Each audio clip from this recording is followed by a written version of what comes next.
Top 5 mura at mga bagong adventure bike scooter na nasa Pilipinas na ngayon ang tatalakayin natin. Mga motor na tatapat umano sa pinakamatatag na adventure scooter na Honda ADV dito sa Pilipinas ang magugustuhan mo sa pagkakataong ito. Mga modernong gamit teknolohiya sa pangseguridad at kaligtasan ay narito na. Kasama ang mainit-init pang mga makina nito na siguradong tatalunin ang ilang mga brand competitor. Yan ang alamin natin kasama ng mga kabuang presyo nito. Pero bago yun, syempre, kung bago ka pa lamang po dito sa aking channel, baka naman kibigay po naman like subscribe button pati ng notification bell para naman mag-update lagi sa mga video na gagawin ko pa. Alright, simulan na natin to!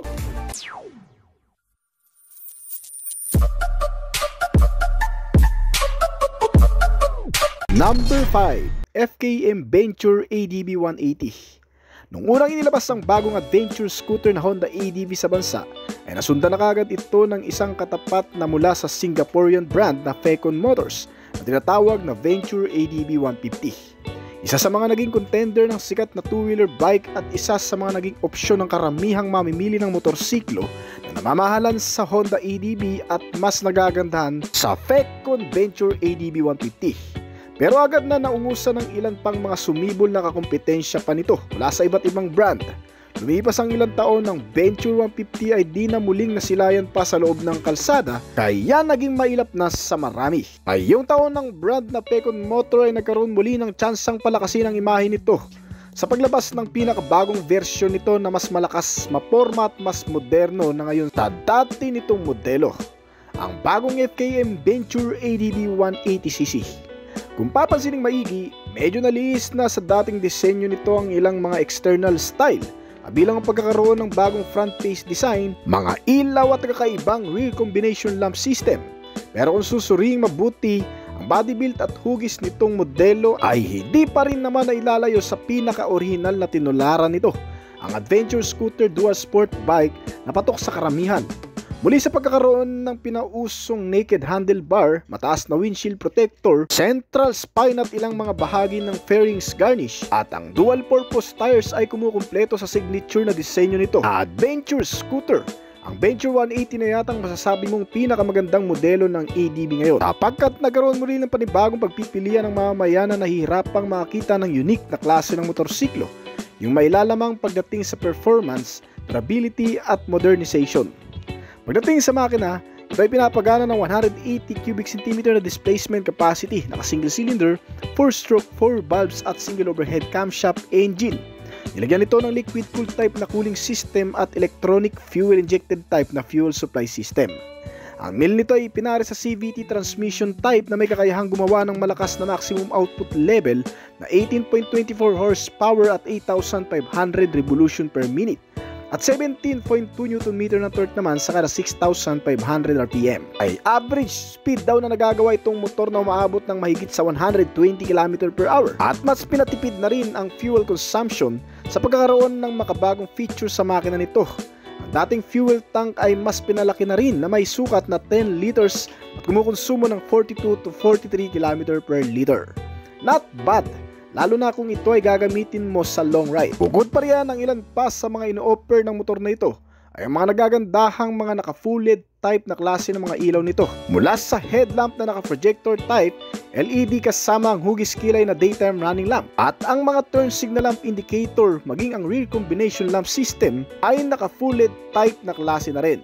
Sinamahan pa yan ng futuristic na TFT display instrument meter panel gauge na may sukat na 7-inch. Bukod sa moderno at napaka-visible, ito ay may animation at navigation system na rin, color type na klase at very informative. Keyless na rin ang ignition system nitong motor, bagay na mas makakampante ka rin kasi sinamahan pa ito ng security features na anti-theft alarm system at engine lock para palakasin ang seguridad at upang hindi mawala, manakaw at mapagana ng kung sino-sino pa. Ilan pa sa mga ino-offer nitong Venture 180 ay ang pagkakaroon ng malawak na underseat storage, mga console packet na may kasamang USB port charging system, mga safety features kabilang ang dual channel ABS sensor para sa brake at isang traction control system naman para sa mga off-road trips condition. Meron itong magagandang klase ng under chassis kabilang ang premium tires na may kasamang spoke type alloy wheel gold rims at CST brand tires na may kabuang sukat na 110 by 80 or 14 sa front at 130 by 70 or 30 naman sa rear.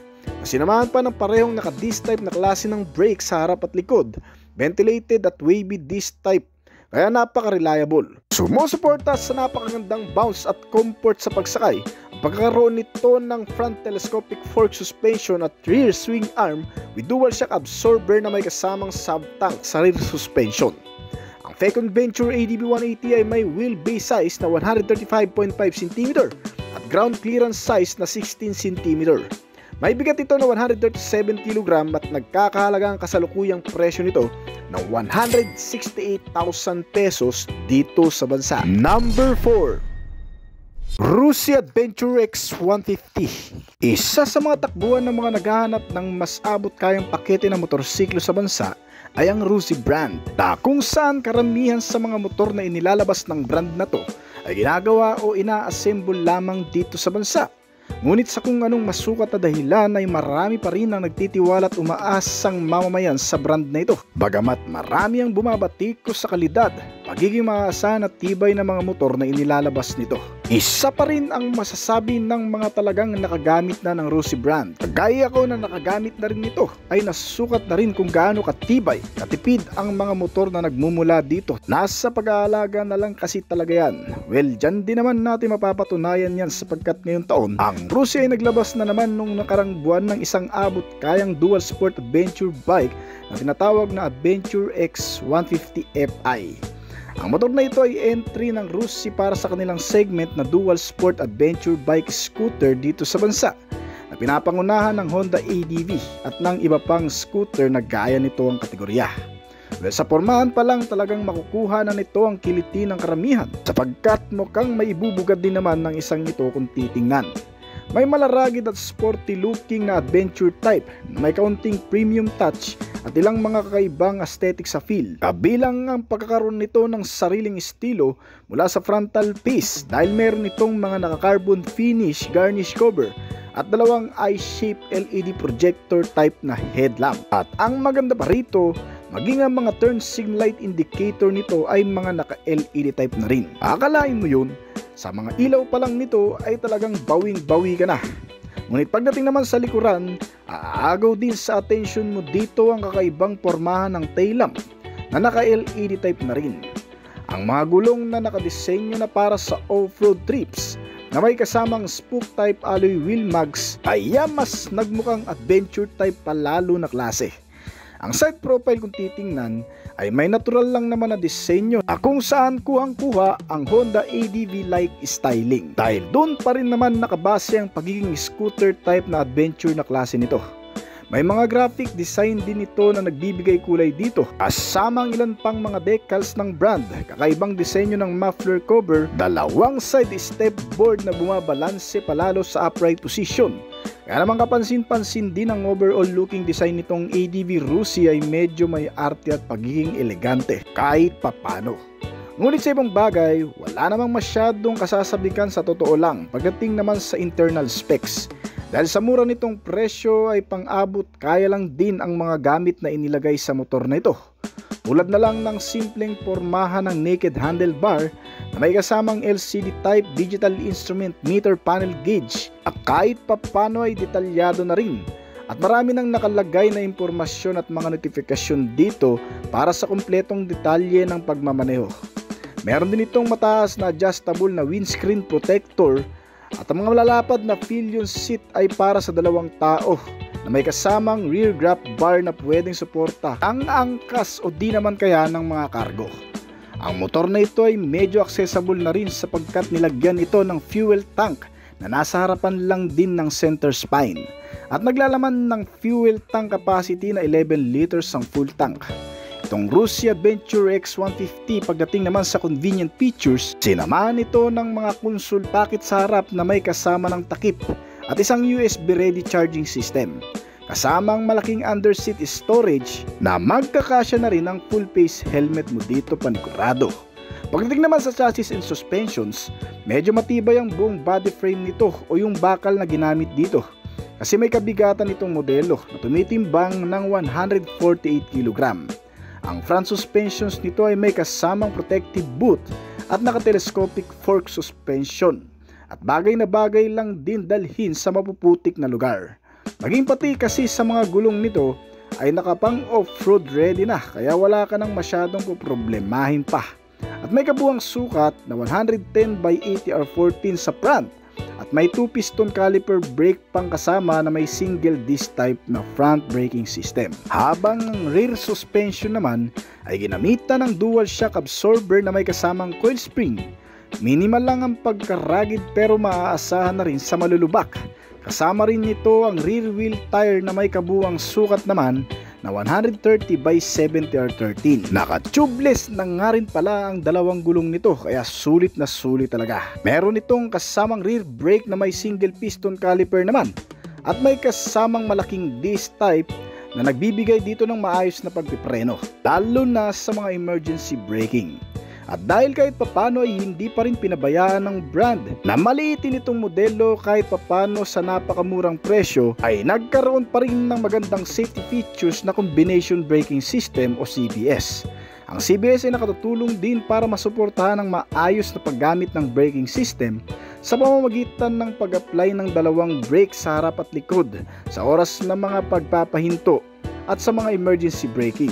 Pinapagana lamang ng isang brake lever. Pagdating naman sa makina, itong Rossi Adventure X150 ay pinapagana ng 149.3 cubic centimeter na displacement capacity.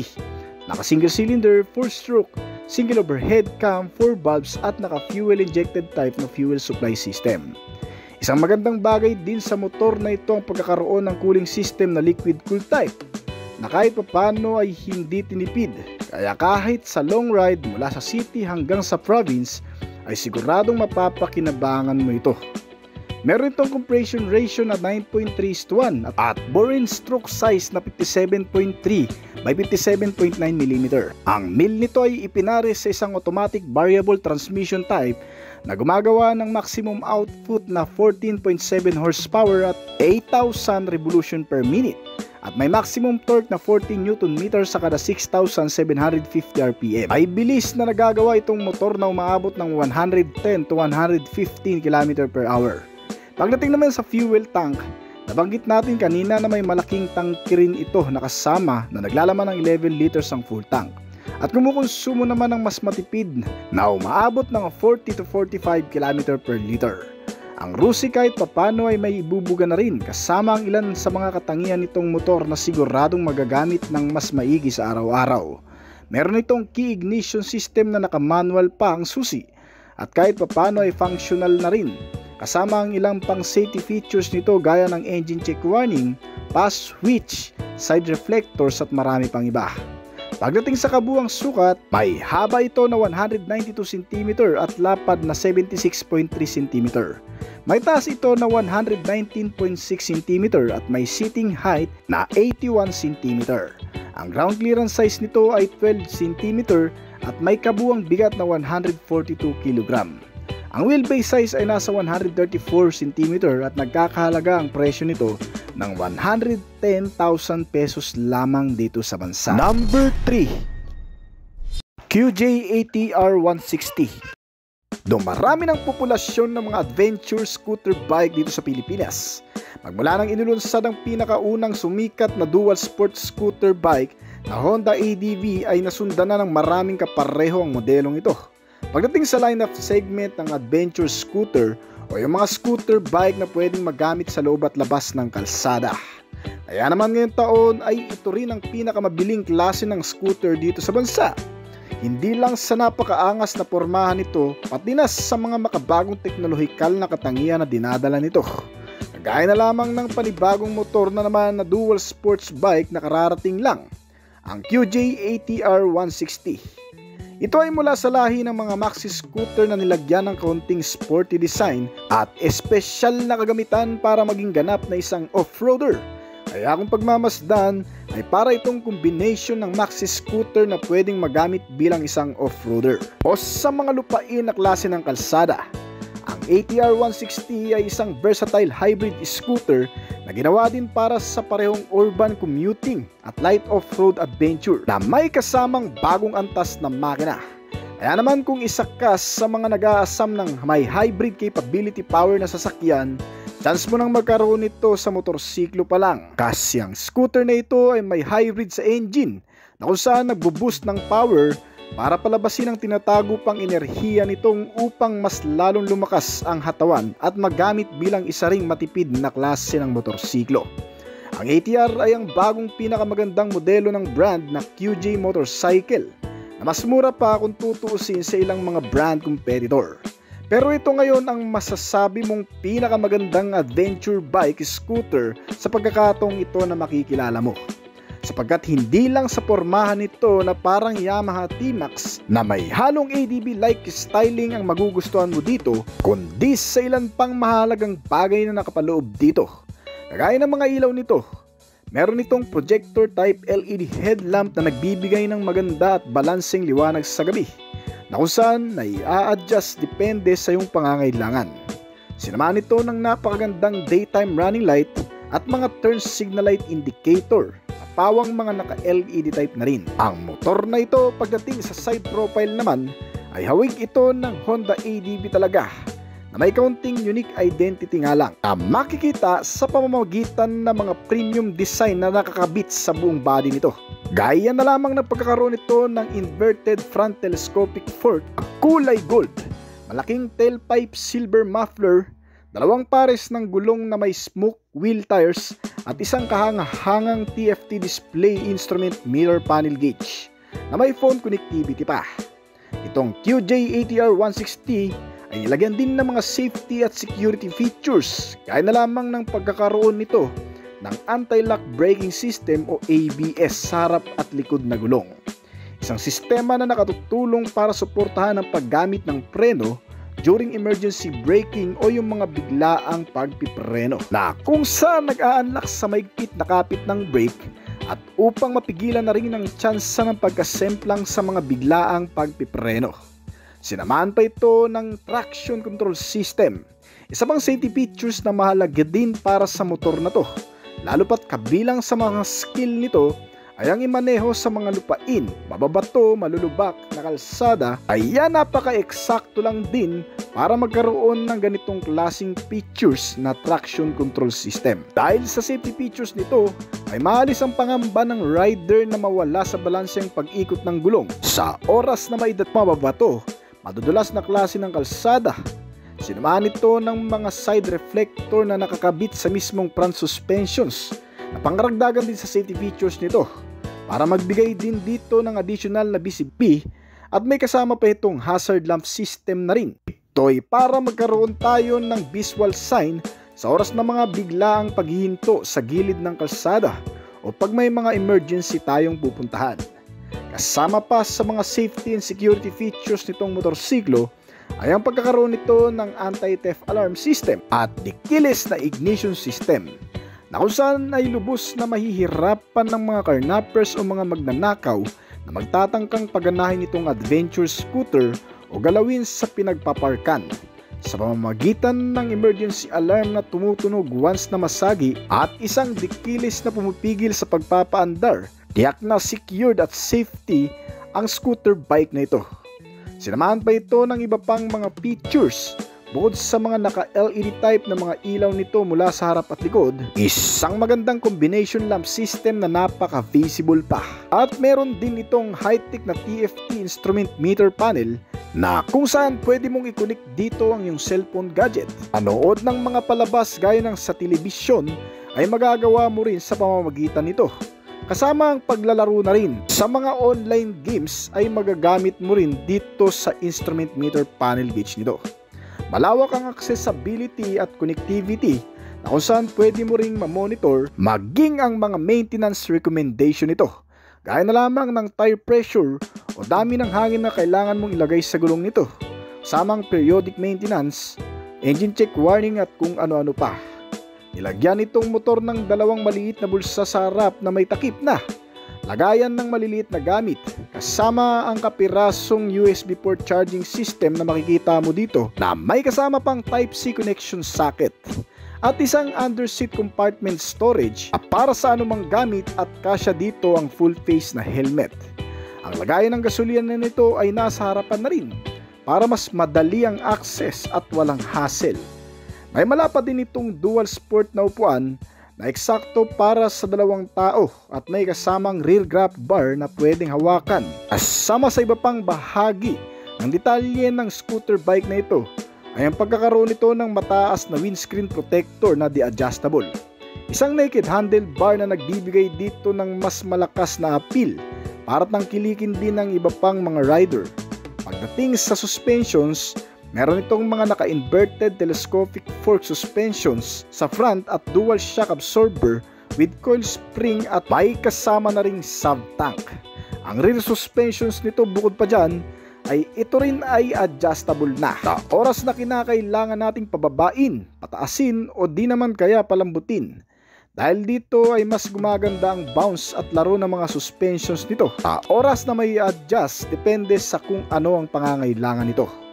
Pagkatapos niyan, ang front and rear naman na braking system nito ay parehong naka-disc type na klase. Naka-ventilated wavy disc na may 2-piston caliper. Kaya mas malakas ang kapit na sinamahan pa ng ABS. Habang naka-disc type din ang rear brake nito, may single piston caliper brake na may kasama ring ABS. Parehong binabalot ng makakapal na klase ng gulong na nakadisenyo din para sa mga off-road. At ang stock na wheel nito ay naka-spoke type na bumagay sa buong style at pagiging cruiser adventure nito. Ka-tubeless tires na rin itong motorsiklo at meron itong kabuwang sukat sa front na 110 by 80R14 habang 130 by 70R30 naman para sa rear tires. Bali itong motor pagdating naman sa kanyang makina, meron itong hybrid power sa engine na nagbibigay dito ng additional torque para sa malakas na arangkada at para kahit papano ay tumipid na rin sa konsumo ng gasolina.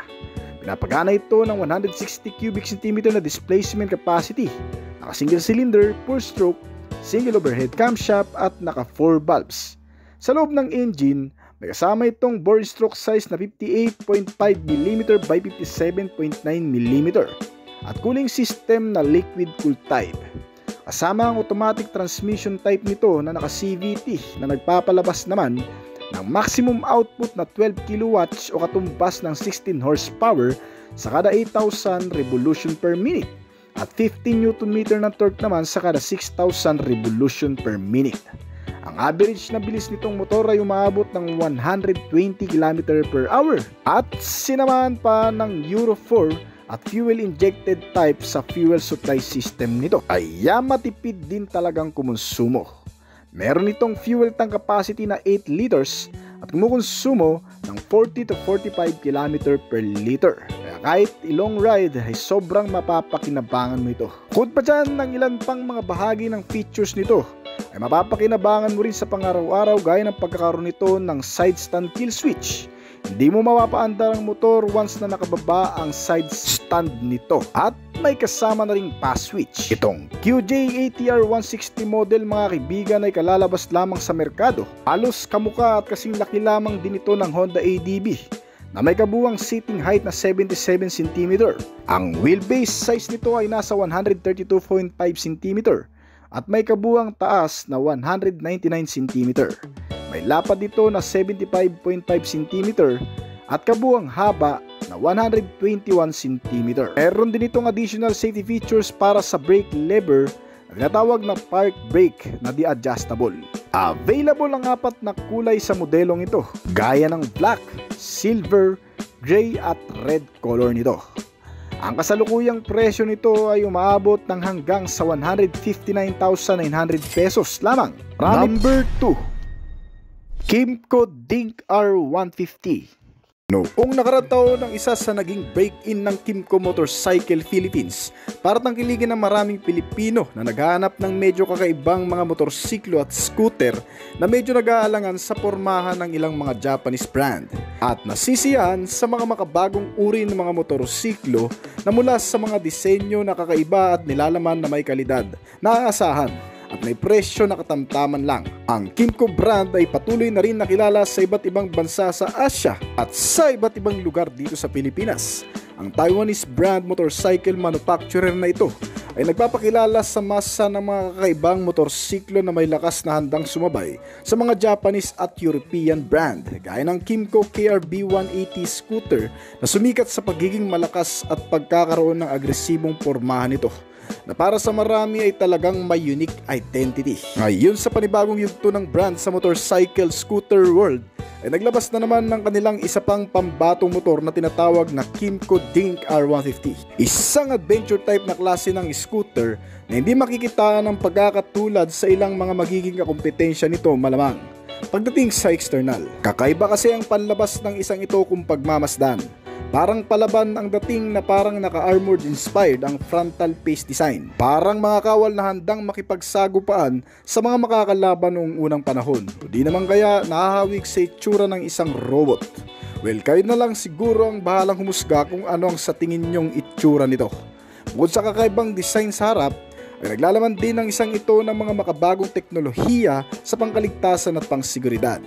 Isa itong klase ng adventure bike na sinamahan ng mga modernong features at makabagong katangian kung ikukumpara sa maraming motorsiklo na gaya nito.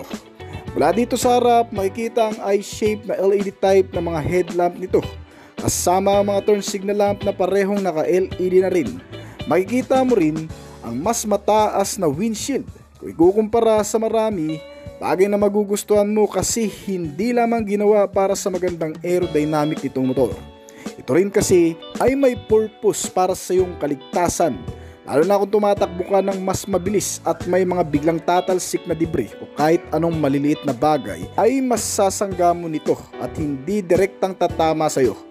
Isa pa, binigyan din ito ng sapat na tulong para mahawi ang mga hangin na makakasalubong mo habang nagdadrive. Pagdating sa estilo naman ng pagkakadesign, ang bawat kulay na inilapat ay sadyang nababagay ang mga kombinasyon at may counting touch ng isang touring maxi scooter type. Meron kasi itong dalawang mahabang side footboard na nagbibigay sa rider ng mas komportableng pagsakay dito, lalo na kung maibabiyahe sa malalayong lugar dahil binigyan ka ng pagkakataong i-relax ang paa mo dito habang nakataas sa upright position na pag-upo. Kasama ang komportabling seat cushion at makapal na foam with two-tone ay hindi rin mananakit ang butt mo dito. Pagdating naman sa pagiging convenient, nilagyan din itong motor ng malawak na underseat storage na kayang lagyan ng ilang mga gamit at isang retractable hook para sa mga isasabit na kaya hanggang sa 3 kg na bigat. Kasama ang isang USB port charging system na nakalagay naman sa packet nito. Dito ay pwede ka ring mag-charge ng iyong lobat na gadget at isang handlebar na maraming accessible switch function na makikita. Sinamahan ng notification, switch sa system ng instrument cluster, may kasamang built-in passing light switch at isang kill switch engine na rin na para naman sa emergency purpose kung kinakailangan patayin ang makina nito. At syempre makikita rin ng isang premium na digital instrument panel nito na nagbibigay palalo ng highlights sa modelong ito kasi mababasa ng maigi ang mga impormasyon na lumalabas dito, kabilang ang bilis, milyahe, konsumo, battery low, orasan at marami pa. At sa bandang likuran, meron itong sporty muffler at isang kakaibang ilaw na panlikod. Naka-LED type na rin ito kasama ng mga turn signal lamp nito, bagay na mas magbibigay palalo ng kaligtasan sa oras ng gabi. Sinamahan din ito ng mga reflector for additional visibility during night ride. Ang nagpapagana naman sa modelong ito ay ang nag-iisang 150 cubic centimeter na displacement capacity nito na may kasamang single cylinder, 4-stroke, single overhead cam, 4 valves at naka-liquid cool type na cooling system. Meron itong fuel supply na injected at nakakonekta naman sa isang automatic transmission na CVT drive belt. Ang pinalakas na performance ay sa pamamagitan naman ng nagagawa ng mill nito na kaya mag-produce ng maximum output na 11.2 horsepower at 8,500 revolution per minute. At ang maximum torque naman nito ay nasa 13.2 Nm sa kada 6,500 RPM. Kaya ang average top speed din na nagagawa ng motorsiklong ito ay umabot ng 110 km/h. Hindi naman masama kasi mabilis na rin naman yan at makakasabay ka na. Meron din itong malalaking fuel tank capacity na kayang kargahan ng hanggang sa 10.7 liters na kung full tank ang ilalagay. Mapapakinabangan mo ito lalo na kung hilig mo ang mag long ride o di naman kaya kung gusto mo ng hindi naaabala sa pagpapagas at kung wala kang makikita kaagad na gasoline station. Meron itong average fuel consumption na umabot ng 37 km per liter na kahit papano ay matipid na rin. Itong Kymco Dink 150 ay mayroon ding ignition system na keyless entry. Dahil dito kahit papano ay mapapanatag ka na rin kasi hindi madaling paganahin, lalo na kung wala ang mismong transmitter key nito. Ibig sabihin, mas secured siya sa magtatangkang galawin o nakawin nito. Pagdating naman sa chassis and suspensions, meron itong magaang at matibay na chassis frame, sinamahan ng magagandang suspension na handang sumabak sa malulubak na kalye, sa mga lupain at sa mababato. Naka-telescopic fork sa front at dalawang shock naman with coil spring ang sa rear. Meron itong mga brake system na magbibigay ng kaligtasan lalo na sa mga biglaang pagpapahinto. Ang front brake ay may wavy disc na klase na may 2-pot caliper piston, habang naka-single pot caliper piston naman ang rear brake nito, na sinusuportahan ng isang advanced safety features na tinatawag na ABS o anti-lock braking system. Sa harap at likod, ito ay nag-a-unlock sa mahigpit na kapit nitong brake kapag bigla mo itong nagamit, dahil dito ay maiwasan ang pagkadulas o pagkasemplang nitong motor sa mga biglaang pagpreno. Bukod pa dyan, meron din itong kasamang TCS o traction control system. Dahil dito ay maiiwasan din ang pagkadulas kung maidadaan mo itong motor sa mga malulubak, matutubig na lugar o lupang kalsada. Meron din itong kasamang safety features pa na tinatawag naman na emergency brake warning light system. Isang sistemang nagbibigay senyales sa mga nalalapit na mga biglaang pagkabangga para magamit ng mas mabilis ang brake system. Lalo na kung may mga biglaang tatawid sa kalsada na hindi natin minsan napapansin sa mabilis nating takbo. Dahil sa emergency brake warning system ay mapapaalahanan tayo na magminor kung sakali mang magkakaroon ng ganitong klaseng senaryo. At pagdating naman sa mga gulong nito, meron itong makakapal na klase ng gulong na naka-tubeless at alloy na rin. Pwede itong pang off-road kaya kahit hindi mo na palitan pa aftermarket. Ang brand na inilagay dito ay Maxxis brand na tires. Meron itong kabuang sukat sa front na 120 by 70 R13, habang ang rear tire size naman nito ay 130 by 70 R13. Pagdating naman sa kabuang sukat nitong motor, ang wheelbase size nitong motor ay nasa 1,374 mm. May seating height ito na 783 mm. Kayang upuan ng hanggang sa 5'4" ang height. May kabuang bigat itong motor na nasa 148 kg. Bagay na magagamit mo lalo na sa mga mabibilis o maluluwang na kalsada, kasi hindi ka papalirin ng hangin na makakasalubong mo nito. Inilabas ito sa Philippine market noong nakaraang taon lamang at nagkakahalaga ng 152,900 pesos dito sa bansa. QJ Fortress 160. Ride isa ka rin sa nag-aabang sa pinakabagong update na Yamaha NMAX Turbo dito sa bansa na nagmula sa bansang Indonesia. Bago pa man tuluyang dumating ang motorsiklong ito, ay may bagong motorsiklo na naman tayo na talagang magugustuhan mga kaibigan. Isang bagong maxi scooter type na may 160cc ang capacity ng makina. Isang motor na mas magugustuhan mo raw kesa sa marami, hindi sa pagiging modernong katangian nito, kundi sa pagkakaroon ng kakaibang engine specs na magbibigay sa iyo ng sulit at katipiran sa pang-araw-araw na gamit. Ang bagong motor na nagmula sa QJ Motor, ang Fortress 160.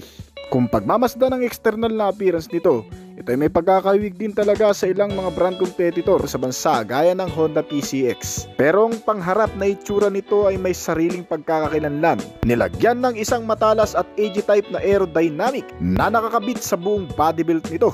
Ang mga hugis ng fairings ay nakakaagaw ng atensyon kasi para itong isang malaking scooter type na klase na may average na 400 plus cc ang capacity. Pagdating sa harapang bahagi, itong motor ay mayroong pa V-shape type na klase ng disenyo. Medyo kamukha din pala ang itsura nito ng Yamaha X-Max kung ikukumpara. pero mas matulis at mas matangos na parang may pointed nose ang disenyo nito. Maganda rin ang disenyo ng headlamp nito na naka LED projector type na naklase. Meron din itong dalawang vertical line shape na dalawang signal light indicator sa itaas nito. Kaya asahan mo na magandang visibility sa gabi lalo na sa madidilim na kondisyon. Bukod pa dyan, binibigyan din ng motorsiklong ito ang pagiging maxi scooter type na klase sa pagkakaroon ng mas mataas na windscreen protector. Bukod sa nagbibigay ng magandang aerodynamic, pinapanatili rin ito ang magandang maneuverability na may maintain ng mas maayos na pagmamaneho sa oras na tumatakbo ng mas mabilis sa maluluwang na klase ng kalsada. Ang maxi scooter na ito ay sinamahan din ng naka-naked handlebar na klase ng gaya sa Honda PCX. Mas accessible ang katangian at mas maganda ang disenyo. Sinamahan pa ng mas malaking sukat ng TFT design instrument meter panel gauge. Napaka-futuristic na rin ito kasi meron na itong phone connectivity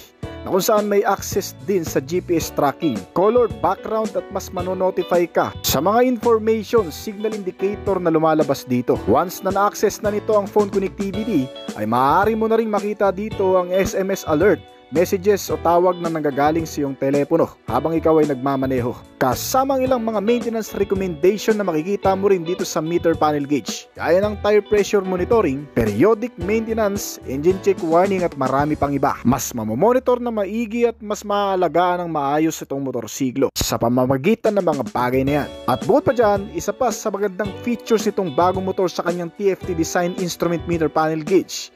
Once na na-access at na-connect na ang cellphone ay pwede mo rin itong mapanoodan ng mga video o pwede ka rin ditong mag-YouTube, Facebook at kung ano-ano pa. Kasama pa sa mga upgraded features nitong motor ay ang pagiging functionality, kung saan maraming mga switch function na para sa mga related features gaya ng switch ng headlamp na may kasamang high and low beam, bypassing light switch, signal light indicator at navigator switch o remote ng kanyang instrument meter panel gauge para sa mga function nito. At ang isa pang maganda rito, may selector na rin ito para sa kanyang driving mode system. Sinamahan din itong motor ng built-in hazard lamp system na para sa mga visual sign o kaya naman mga emergency signal, lalo na kung ikaw ay bigla lang na manghihinto sa gilid ng kalsada. Ang motorsiklong ito pagdating naman sa kanyang ignition system, naka-smart keyless entry na rin ito na kung saan may kasamang anti-theft alarm at answer back key system. Medyo safe ang mga ganitong klaseng motor lalo na sa mga magtatangkang nakawin nito dahil hindi ito basta-basta mapapagana hanggat wala ang mismong transmitter key nito. At sa pagkakaroon nito ng dalawang driving mode system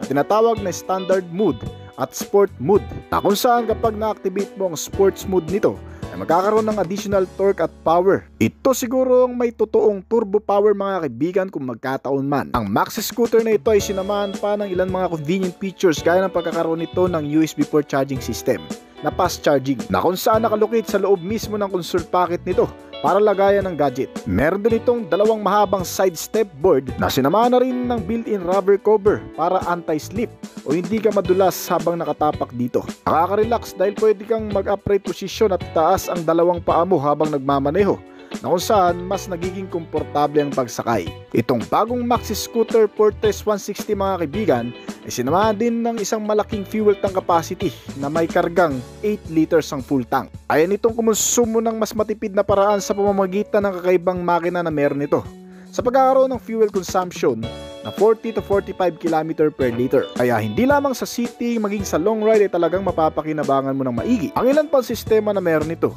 ay ang pagkakaroon din ng idling stop system o start and stop system sa makina na kung saan pinapahintulutan itong pansamantalang tumigil ang engine sa oras na nakahinto rin pansamantala ang motorsiklo sa traffic light. Ang kagandahan sa sistemang ito ay tumutulong siyang makadagdag sa pagtitipid nito kumonsumo ng fuel. Meron din itong kasamang side stand engine cutoff switch. Napapahinto nito ang takbo ng makina sa oras na ibaba ito. At ang nagpapagana sa motor ay ang makina nito na may makabagong features na sinamahan ng hybrid capability power. Sa maxi scooter na tumo pa lamang siguro ito makikita mga kaibigan. Sa pagkakaroon ng hybrid powertrain nito, binibigyan pansin ang kahalagahan ng fuel economy sa pamamagitan ng features na to. Paano mo masasabing gumagana ito sa motor? Kapag nabit ang 60 pataas na speed nito, ay automatic na nag-activate ang power assist na nagmula sa electrical power ng baterya papunta sa makina. Sa pagkakataong ito ay binabawasan ang pagsusunog ng gasolina sa loob ng makina na nagre-resulta sa mas matipid na paraan nito kumonsumo ng fuel. Kaya naman ang 45 km per liter na fuel consumption nito ay maaari pang madagdagan, lalo na kung sa highway at mas mabilis ang takbuhan. Bukod sa hybrid power sa makina, ito ay binubuo rin ng kabuuang detalye na 160 cubic centimeter displacement capacity. Naka single cylinder, 4 stroke at may 4 valves sa engine. Meron itong liquid cool type na cooling system na mas nagpapalamig ng engine sa oras ng mga long ride trips at dragging. Sinamahan pa ito ng fuel supply system na injection at may malinis na emisyon kaya eco-friendly. Ang kabuuang detalye ng makina ay dinugtong sa automatic type na klase ng transmission na may variable gear shifting na kaya mag-produce ng maximum output na 12 kilowatts sa kada 8,500 revolution per minute at maximum torque na 15 Nm sa kada 6,500 revolution per minute. May average speed ang motor na nagagawa na umaabot ng 115 km per hour. Ang maxi scooter na ito ay marami pang amenity, gaya ng pagkakaroon ng isang malawak na underseat compartment storage, nakasya ang full face na helmet. Sinamahan pa ito ng built-in grab bar o top box bracket na nakaabang para sa ilalagay mong kargamento dito. At isa pa, ang tail lamp nito ay naka-LED type na rin na klase. Kakaiba man ang estilo at pormahan nito ay mas makikita naman sa madidilim ng mga kasunod mo. Meron din itong magagandang klase ng suspension sa front and rear. Pagdating sa front, ito ay ginamitan ng upside down telescopic fork, habang dual shock with coil spring naman sa likuran na di-adjustable na rin. Ay adjust ang rear suspension depende sa road condition at sa bigat ng ikakarga mo dito para mas mapanatili ang magandang handling nito at mas ma-maintain ang stability, lalo na kung maidadaan mo sa malulubak. Meron din itong magagandang klaseng braking system sa front and rear na parehong mga naka-disc type na klase.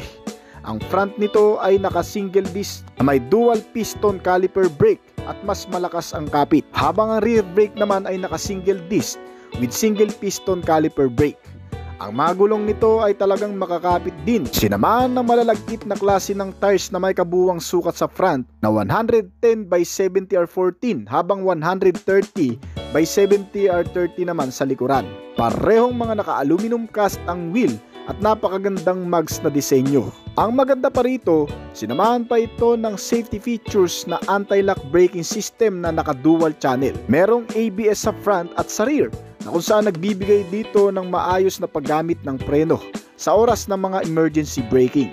Na-unlock nito ang mahigpit na kapit ng brake kapag bigla mo itong nagamit sa hindi inaasahang pagkakataon, para maiwasan ng pagkaskid o pagkadulas o kaya naman pagkasemplang sa mga biglaan. Bukod sa ABS na safety feature sa brake, sinamahan pa ito ng TCS o traction control system na para naman sa pagpapaandar sa mga off-road condition o sa mga biglaang pakurbada o kaya madudulas na kalsada. Meron itong sensor sa gulong na kung saan nasisense nito ang bawat ikot ng gulong sa harapan. Upang maiwasan ang overlap ng harapang gulong ay sinasabayan ng pag-ikot nito ng likurang gulong nito. At upang nang sa ganun ay maiwasan din ang pagkasemplang kapag may dadaan sa mga kalsadang hindi magaganda.